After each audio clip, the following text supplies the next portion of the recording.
అదే RTV app వార్తల్ని క్షణాల్లో చదివే అవకాశం ఉంటుంది. ఒక న్యూస్ పేపర్, ఒక టెలివిజన్ ఛానల్ మీ చేతుల్లో ఎప్పుడూ ఉంటాయి. కూటమి ప్రభుత్వం ఏర్పడిన తర్వాత సంక్షేమం ఒకవైపు, అభివృద్ధి ఒకవైపు ముందుకు దూసుకువెళ్తున్నామని చెప్పేసి కూటమి నాయకులు చెప్తున్నటువంటి అయితే మాత్రం జిల్లాలో ఎక్కడ చూసినా, జిల్లాలే కాకుండా రాష్ట్ర వ్యాప్తంగా కూడా వికలాంగులకు సంబంధించి ఏదైతుందో ఈ పింఛన్ల విషయంలో పెద్ద ఎత్తున అనంతపురం జిల్లాలో అయితే మాత్రం ఆత్మహత్యల వరకు వెళ్ళినటువంటి నేపథ్యం, కలెక్టర్ కార్యాలయం ఎదుట ఆత్మహత్యకు యత్నించినటువంటి నేపథ్యంలో మళ్ళీ వైసీపీ జిల్లా అధ్యక్షుడు, పార్టీ సీనియర్ నాయకులు అనంత వెంకటరామరెడ్డి గారు ఉన్నారు. ఏం చెప్తారని మాట్లాడండి సార్. ఏంటి సార్ సంక్షేమం విషయంలో కూటమి ప్రభుత్వం అవలంబిస్తున్న తీరుపై మీరు ఏం చెప్తారు? సంక్షేమం విషయంలో గద్దె ఎక్కినప్పటి నుంచి కూడా సంక్షేమం ఎక్కువ ఇస్తామని చెప్పేసి జగన్మోహన్ రెడ్డి గారి ప్రభుత్వం కంటే కూడా అనేక రకాల పెన్షన్లే కాదు సంక్షేమం కూడా ఎక్కువ చేస్తానని చెప్పేసి అర్హత ఉన్న వారందరికీ కూడా సంఖ్యను కూడా పెంచుతామని చెప్పేసి మాట ఇచ్చి ప్రజలకు అధికారంలో అందరి ఓట్లు వేయించుకొని అధికారంలోకి వచ్చిన తర్వాత దాన్ని తిలోదకలు ఇచ్చి సంక్షేమం కూడా పూర్తిగా కూడా ఎగనామం పెట్టేది. కనీసం కొత్త విధానాలు కదా దేవుడెరుగు, పాతవే ఇచ్చేటివే. గతంలో జగన్మోహన్ రెడ్డి గారు ముఖ్యమంత్రిగా ఉన్నప్పుడు ఈ పెన్షన్లే ఆ రోజు 66,34,000 మందికి వికలాంగులతో సహా అందరితో కలిసి కూడా ఇస్తూ ఉంటే ఈరోజు ఒక సంవత్సరంలోనే అధికారంలోకి వచ్చిన తర్వాత 62,19,000 అంటే దాదాపుగా 4,15,000 పెన్షన్లకు కూడా ఎగనామం పెట్టడం జరిగింది. మరొక అడుగు కూడా ముందుకు వేసి ఆగస్టులో ఈ ఎవరైతే 8 లక్షల మందికి దివ్యాంగులకు పెన్షన్లు వస్తూ ఉందో 6,000, 10,000, 15,000 వస్తూ ఉన్నా వాళ్ళలో కూడా దాదాపుగా 2 లక్షలకు పైబడి కూడా ఈరోజు కూడా తీసివేసేది కూడా సర్టిఫికేట్లు సదరం రీవెరిఫికేషన్ పేరిట డాక్టర్లకు కూడా ప్రత్యేకంగా కూడా ఇన్స్ట్రక్షన్ ఇచ్చేసి మీరు ఏమైనా కానీ వికలాంగులకు రీవెరిఫికేషన్ పేరిట అవి కన్నా మళ్ళీ మీ తర్వాత ఇస్తే సపరేట్ ప్రత్యేకంగా మీ పైన ఎంక్వైరీ చేసి మీ పైన చర్యలు తీసుకుంటామని చెప్పేసి వారితో సర్టిఫికేట్ ఇవ్వకుండా ఒకప్పుడు అదే డాక్టర్లే 80%, 70%, 60% ఇచ్చిన వారు 35%, 40% లోపల ఇచ్చేసి వారందరికీ ఎగురగొట్టడానికి ఈ అనంతపురం జిల్లాలో కూడా 9,601 పెన్షన్లని, అలాగే ఇదే దివ్యాంగుల్లోనే 2,304 పెన్షన్ని అదర్ కేటగిరీలోకి మార్చి మొత్తం 12,000, 13,000 కూడా ఎగనామం పెట్టడం జరిగింది. ముఖ్యంగా కలెక్టర్ కార్యాలయం ఎదుట వీళ్ళంతా కూడా నిన్నటి రోజు చూస్తే మాత్రం ఆత్మహత్యకు పాల్పడ్డాం. దీన్ని ఎలా ఇంకా వారు దానిపైనే బతుకుతూ ఉన్నారు. పక్కకు కూడా మంచం కూడా దిగలేని పరిస్థితులు కూడా ఉంది. మానవత్వంతో ఈరోజు గత ప్రభుత్వాలు అనేది కూడా ఇస్తూ ఉండేది. ఈరోజు మానవత్వం అనేది కూడా లేకోకుండా కేవలము భారం అనేది ఆర్థిక భారం తగ్గించుకోవడానికే ఒక పరమావధిగా పెట్టుకొని ఈరోజు ప్రభుత్వం ముందుకు పోయి వీరందరికీ కూడా అన్యాయం చేస్తూ ఉంది. ఎందుకంటే ఆ దివ్యాంగులు అనేవారు పోరాటం చేయలేరు, అరవలేరు, కదలలేరు, మెదలలేరు అని చెప్పేసి ఎవరు వీళ్ళ గురించి పట్టించుకోరు. కుటుంబ సభ్యులు పట్టించుకోలేకుండా ప్రభుత్వం అనేది పట్టించుకుంటా ఉండే. ఇంతవరకు మేము కూడా వదిలేస్తే ఆర్థిక భారం తగ్గిపోతుందని చెప్పేసి ఈరోజు ఇవన్నీ కూడా ఎగొట్టే కార్యక్రమం చేస్తూ ఉంటారు. నేను ఒకటే ఈ ప్రభుత్వాన్ని కూడా హెచ్చరిస్తున్నాము. మేము వీళ్ళందరూ కూడా కదలలేరు, పోరాటం చేయలేరు అని చెప్పి అనుకుంటున్నారేమో. వైఎస్ఆర్ కాంగ్రెస్ పార్టీ పూర్తిగా కూడా మద్దతు ఇస్తూ ఉంది.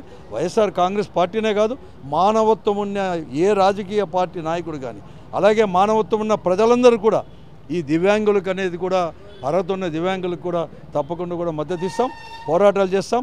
వారికి అందరికీ కూడా ఈ సెప్టెంబర్ 1వ తేదీ ఇవన్నీ కూడా పునరుద్ధరించి ఏదైతే ఈ రాష్ట్రంలో 2 లక్షలు తీసేశారో, మరీ ముఖ్యంగా అనంతపురం జిల్లాలో 9,601 ఇవన్నీ కూడా తీసేశారో అవన్నీ కూడా ఈకపోతే పెద్ద ఎత్తున పోరాటం చేసి ఈ ప్రభుత్వాన్ని మెడలు వంచి వారికి న్యాయం చేకూర్చే పని కూడా మేము చేస్తాం.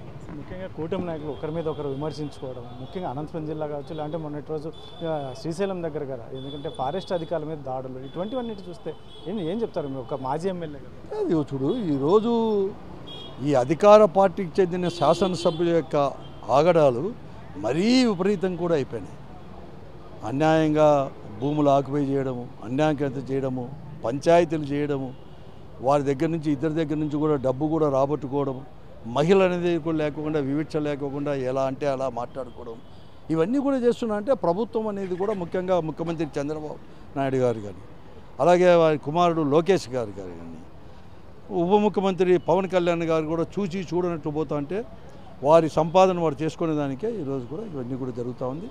ఈ అనంతపురమే తీసుకొని నిన్న కర్నూలు శ్రీశైలం ఎమ్మెల్యే గారు అటవీ అధికారులపైన దాడులు కావచ్చు, లేకపోతే అనంతపురంలో మిగతా శాసనసభ్యులు మహిళలపైన దాడులు కావచ్చు. ఈరోజు జూనియర్ ఎన్టీఆర్ గారి యొక్క తల్లిపైనే లకారాలతో కూడా ఎట్టంటే అట్లా మాట్లాడుతూ ఉంటే ఆడియోలు కూడా బయటకు వచ్చేసిన ఈరోజు వారిపైన చర్యలు కూడా తీసుకోకుండా కేవలం లీకులు వారిపైన యాక్షన్ తీసుకున్నట్లుగా అంటే నేను కొట్టినట్టు నటిస్తాను ముఖ్యమంత్రి గారు నువ్వు దెబ్బలు తిన్నట్టుగా ఏడ్చి నటించు అని చెప్పినట్లుగా ఉంది తప్ప మరొకటి కాని కూడా కాదు.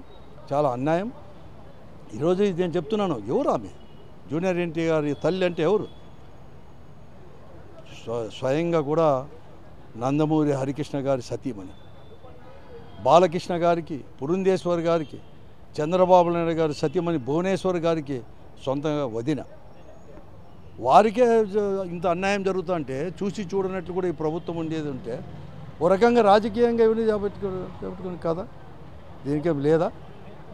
అదే మహిళ అటువంటి మహిళలు ఎప్పుడో సోషల్ మీడియాలో ఏదో మాట్లాడారని చెప్పేసి 4-5 సంవత్సరాల కింద మాట్లాడారని చెప్పేసి ఇప్పుడు కేసులు రిజిస్టర్ చేసి ఎఫ్ఐఆర్లు ఇప్పుడు పెట్టేసి ఈరోజు వాళ్ళని జైలు పాలు చేసి 2 నెలలు 3 నెలలు జైల్లో కూడా మగ్గిపోయేటట్లు కూడా చేస్తున్న ఈ ప్రభుత్వం అధికార పార్టీ ప్రజాప్రతినిధులకు ఇది వర్తించదా అని చెప్పి నేను అడుగుతాను.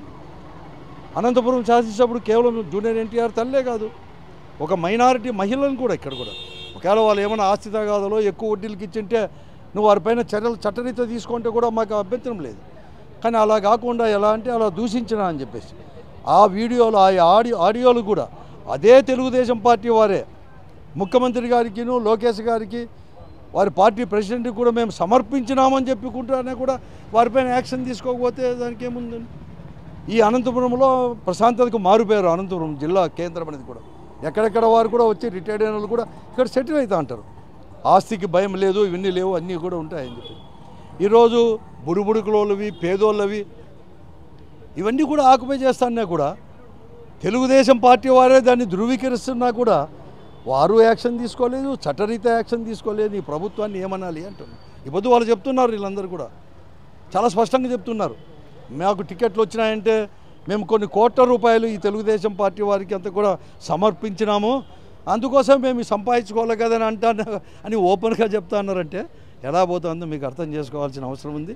ఈరోజు దోషులు వీరితో పాటు కూడా చంద్రబాబు నాయుడు గారు, లోకేష్ గారు, పవన్ కళ్యాణ్ గారు తప్ప మరో కాదు. ఇంత కూడా తప్పకుండా కూడా ప్రజలు తిరుగుబాటు చేస్తారు, వీరికి బుద్ధి అనేది కూడా చెప్తారు.